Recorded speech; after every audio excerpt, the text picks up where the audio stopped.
But for Napoli fans, confirmation then, they have won the title, 1 point clear of Inter in second. For more on this, let's welcome in, shall we, Stuart Robson. But first, Gabriele Marcotti. Gab, that was fun. It was a tremendous party in Naples.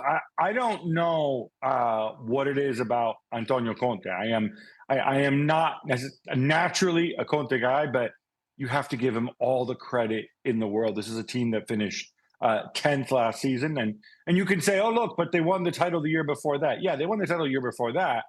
But then since then, they lost Victor Osimhen. They lost Zielinski in midfield. They didn't have Lobotka down the stretch run this year. They lost Min-Jae Kim, who was really important for them.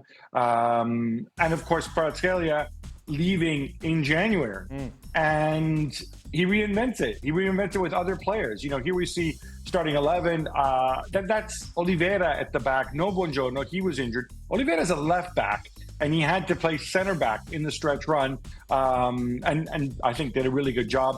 But of course, the story is Scott McTominay. When you look at Antonio Conte, he makes players better. McTominay winning the Serie A MVP, 12 goals this season. And look, if you want to be a hater and say, oh, Serie A, not that good, he was rubbish at United, sure, go for it. Or maybe all those clever people who coach United had no idea what to do with him. Gab, I think it's unfair to go to that point and say, well, he's doing it because it's Serie A. When you look at Inter, they faltered at the end of the season, but they're worthy Champions League finalists. And so I think it's very lazy, I think, and there will be people out there saying, yeah, he went to Serie A. It's easier. No, not necessarily. You look at what Inter are doing, you look how strong Napoli are, and then you look at what he's done. And it's not just that. He wasn't doing it as much he was scoring goals for Man United. But they're a dumpster fire. Yes. He was scoring goals for Scotland in a very poor side. And now he's doing it on one of the biggest stages. Now he's done it on one of the biggest stages. And the fans have really taken him to heart, and he's scored important goals. And when you look at what Conte has done, as Gab said, with the likes of Billy Gilmour, who hasn't played every game, but he's played a big part, and Scott McTominay, if you looked at those two players, they're both, Billy Gilmour's tidy. He's a good passer, but he's not the most physical. Scott McTominay has his limitations, but Conte likes him. He's a worker. He's got physicality. He scores goals. But if you look at those two in isolation, you think, I'm putting them in the middle of a team that's going to win Serie A. You'd say, I don't think so. But yet, Antonio Conte's managed to do that. And Scott McTominay has been, and I love to see this, a player who's gone out his comfort zone, has gone to a huge club, a different country, different culture. I would have bet he didn't speak a word of the language when he got there. Maybe he's a lot better now. And he has won everybody over. Stories like that are just fantastic. Gab, just put into context how this season changes his life with regards to going out ever in Naples again. Oh, I think he's there. I mean, obviously, let's leave Diego to one side. But if you want to talk other recent Napoli legends like Dries Mertens, listen, Scott McTominay does not look Neapolitan at all. But in terms of mentality, in terms of embracing Naples for all it is, the good bits, the bad bits, he's done it 1,000%. Yes, he has the obligatory pizza named after him and the ice cream, and they made the little statue of him that they put in the nativity scene. But he's gone way above and beyond that. And you saw that at the end of the game. What did Scott McTominay, the big tough Scot, do? He collapses on the pitch and he starts crying. He's bawling his eyes out as if he was Naples born and bred. And I think that just tells you, how much he embraced Naples and this experience. And we'll see what happens next year when Kevin De Bruyne comes. No, just kidding. We don't know about that yet. Robbo, did you see this coming from McTominay? No, I didn't see it coming that he was going to be so good. You expect him to be a good midfield player. He's a good midfield player. He can do most things you want from a central midfield player. He can get into the box. He can score goals. He's good defensively. He can see a pass as well. But you didn't think he would do it quite so consistently and be such a force in Serie A. And, when you just look at his performance tonight, it wasn't just the goal. I mean, it was his all-round performance. Winning the ball back, he picked out passes, he played 1 and 2 touch at times, he played a couple of balls in behind, he made the right runs at the right time, he showed lots of energy. That's the sign of a top-class player. Obviously, we want to talk about McTominays because maybe we know him more than some of the other players, Gab, but who else has been key to this Napoli success? You mean other than Conte? And this is so much about Conte. So forgive me if I go back to him. But I think there's been a lot of people in the latter part of the season. Spinazzola kind of went back to his Euro 2020 form.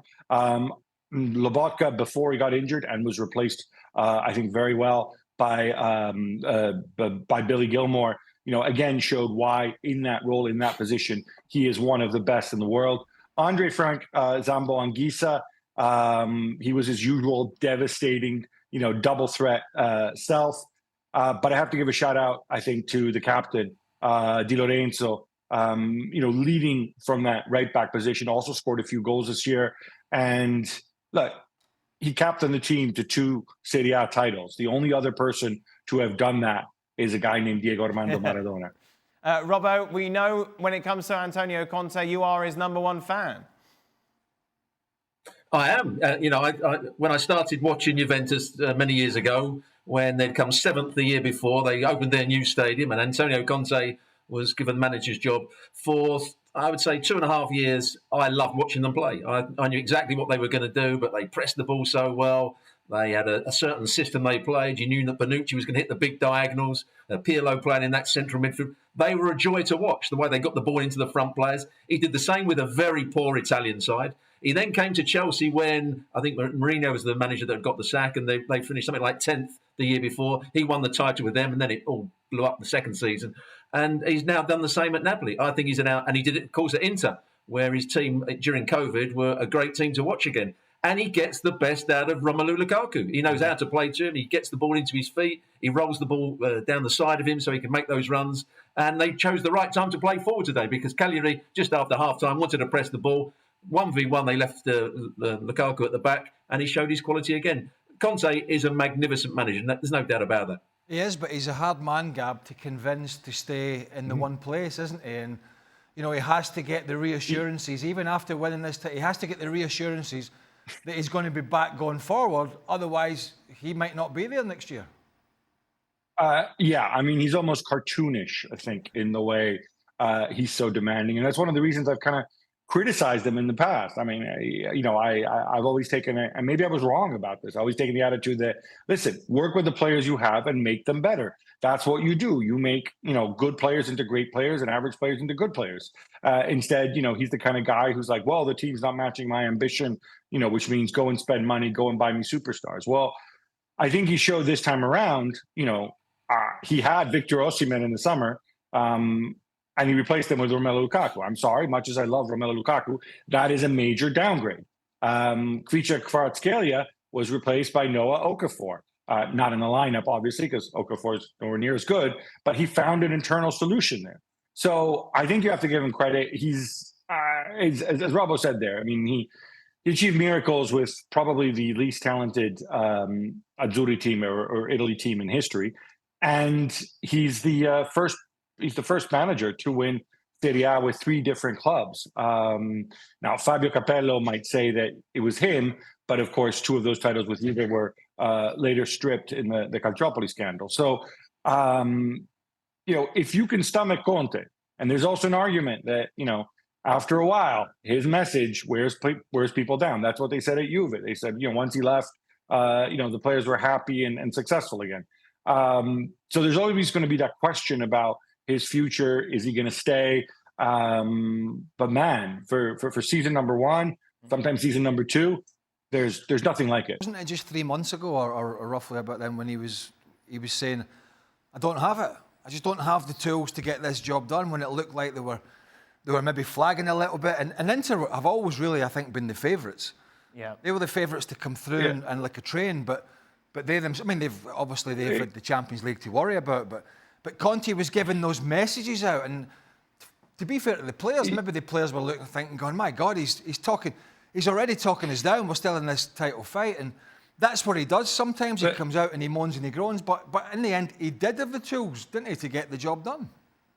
He did, Craig, and let's not forget too. He had one big advantage this year, which was that Napoli were not playing international football, so he could spend the whole week preparing. Unlike Inter, of course, who went deep in the Coppa Italia and went deep in the Champions League, and that obviously impacts things too. And I think there was that moment, in this game, Napoli went out, they attacked, and they dominated. But in the previous matches, there was a lot of it was often very, very tight. Obviously, they were held last week. There were games where they'd score a goal and then they'd kind of hang on. And in the end, Jan Bissek doesn't handle the ball. We have a different champion in the 90th minute against Lazio for Inter last week. Then we have a different champion. So we're talking very, very fine margins. But for me, it's just the fact that he got Napoli to compete in that way with all the hardships and obstacles they had to face this year. It's just a tremendous performance from Conte. Will he be in charge at the start of next season, Gab? It's a great question. I think he will. Look, the De Bruyne thing I mentioned before, Napoli really are talking to him. And, you can debate, is he too old? Look to me like the last couple months, he was starting near every game and people made it seem like he was some kind of gimp who could barely walk. Adding a player like De Bruyne to the mix, that's something I think that you do when you make that commitment. If you can make it, obviously he's also considering offers from MLS and elsewhere. That's something that you do if you want to build a team for Antonio Conte. And so I think that certainly goes into the conversation. And I think at this stage there is a good chance that he's going to stay. He's a very competitive guy, and I think he also wants to prove all those people who say, "Oh, but season one you win, and then season two, you start rowing with everyone." Well, he might say, "No, that's not the case. Let me show that that's wrong. Let me come back, maybe even do it in Europe, do it in the Champions League." He hasn't had that same level of success in European competition. Maybe he wants to do that. Gab, take us through what it's going to be like in Naples over the next couple of days. Oh, I mean, obviously the city's just going to stop. It's going to come to a standstill. We've seen this. I remember I was a kid back when they won their first ever title with Diego Armando Maradona. That was a long time ago. But they live football. And look, this city, it's a big city. The city is very proud of its history, of its culture, of its traditions in many ways, very different from other parts of Italy. But it is a one-club city. You support Napoli if you're from Naples, assuming you're not some kind of weirdo. And it really cuts across all social classes, all demographics. So, yeah, this party's going to go. People are going to be out in their cars, flags out the window, creating massive traffic jams in the middle of the night. That's how they get their jollies, setting off fireworks, legal and illegal. And yeah, it's a good thing tomorrow, Saturday, because I guarantee you nobody's showing up for work, and maybe not even on Monday. Sounds right up Robbo's street. I think we should send him. 24 hours in Naples. I'd love to be there. Right. In your VIP suite, looking down on everyone. Standard, Robbo. What does this mean for Inter going into the Champions League final next weekend, if anything, Robbo? I don't think it means too much to them. I think they probably knew going into this game they weren't going to win the title. They made 7 changes for this game, or 7 changes from the team that probably will play in the final. So they probably knew they weren't going to win the title today. It was going to be very lucky if they did. They will go in full of confidence. They did brilliantly to get past Barcelona when they looked down and out. That was probably the best semi-final we've ever seen.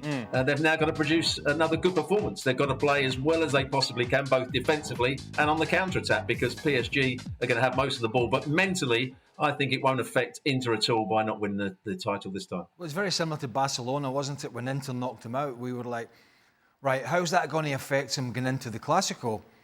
And would the chins be on the floor? And even more so when they went 2-0 behind again, like they did in both games against Inter. They went 2-0 down against Real Madrid and came back, and they did what they do best. And Inter will pick themselves up. They have a huge Champions League final on May 31st, and they will do what Inter do, and they will play to their strengths, and they'll try and offset what PSG strengths are. So it's a blow, but when you have such a big game coming up like the Champions League final, you just think to right, okay, that one's gone. Let's concentrate on the next one. They're a very experienced squad. They're a very big squad, And I don't think, like Robbo said, it'll be an issue for them whatsoever. Gab, your last word on all of this is to you before we let you go.